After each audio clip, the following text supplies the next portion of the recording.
and we are keeping an eye on the Oregon coast as well as southwest Washington. Yeah, including Pacific City, which is the most southern part of the Washington coast. We want to bring in now the Director of Pacific County Emergency Management, Scott McDougall. Scott, thank you so much for being with us. I want to ask you first, what kind of preparations are happening right now? So Pacific County has, of course, the Long Beach Peninsula. And so what we are doing, we have relayed the information from the tsunami advisory out to our public. The bottom line is that we are expecting a peak forecast wave of 1 foot.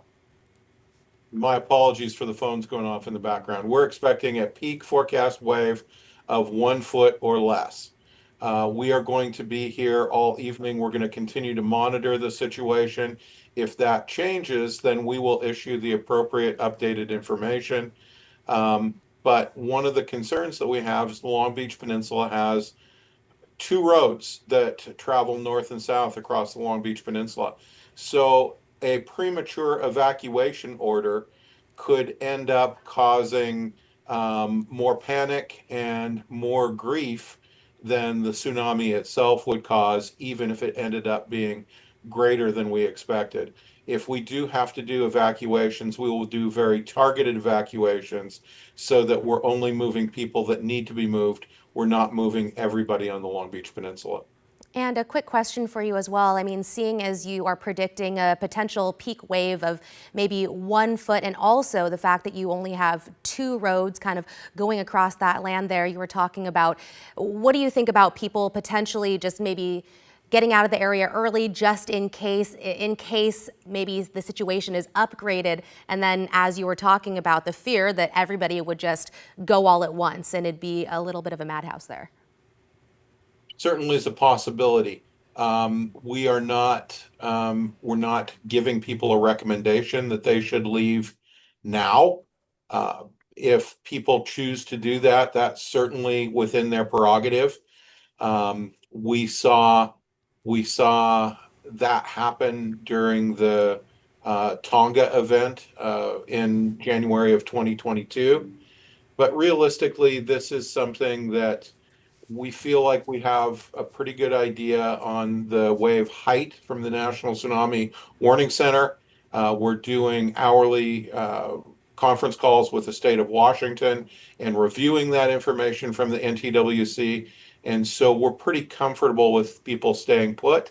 But if people feel like they need to leave the area for their own well-being and for their own sense of positive mental health, we certainly would encourage them to do that as well. So you said you were reaching out to people. So what are your recommendations, I guess, at this hour exactly for people? Our recommendations at this hour are that people stay off the beach. Beyond that, we don't have any recommendations in place.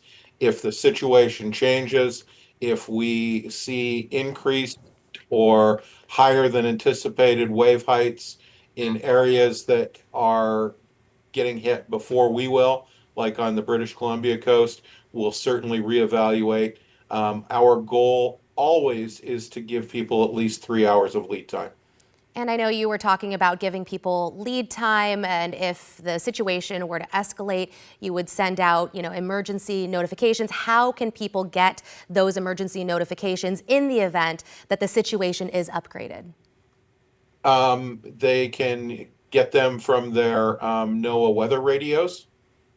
If the situation were to be upgraded, we would consider doing door-to-door evacuation notices. We would activate we have a network of AHAB sirens, all hazard alert broadcast sirens. We have 25 of those in our county. If we needed to, those would be activated. If a warning were to be issued, those would be activated. We would utilize our reverse 911 system. We would send out wireless emergency alerts to all the cell phones that are within the area. We have a number of tools in our toolbox that would allow us to alert people quickly and efficiently if that were to be the case, if that were to be needed.